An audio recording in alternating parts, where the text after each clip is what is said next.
Welcome everyone to my first blog video.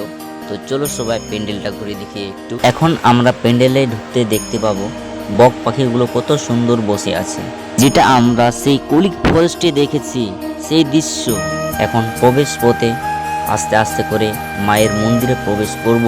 তোমরা দেখতে পাচ্ছ কত সুন্দর বক গাছের ডালে বসে আছে এবং চারিদিকে চড়ুই পাখির বাসা রয়েছে।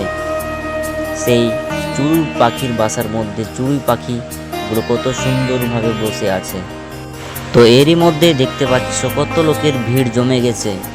লোকগুলো তাকিয়ে তাকিয়ে দেখছে পাখির ভাষা, পাখি এবং মন কেড়ে নেওয়ার মতো সবুজ ডালের সেই সবুজ পাতা দিয়ে সাজানো আমাদের দুর্গা মায়ের মন্দির।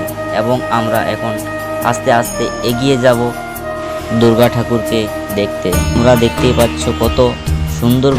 তো এখানে দুর্গা ঠাকুর দেখতে কে কে আসছো সবাই কমেন্টে বলো, ও কেমন লাগলো ভিডিওটি অবশ্যই কমেন্টে বলবে। তো তাহলে আজকের মতো ভিডিও এখানেই শেষ করছি। তো টাটা।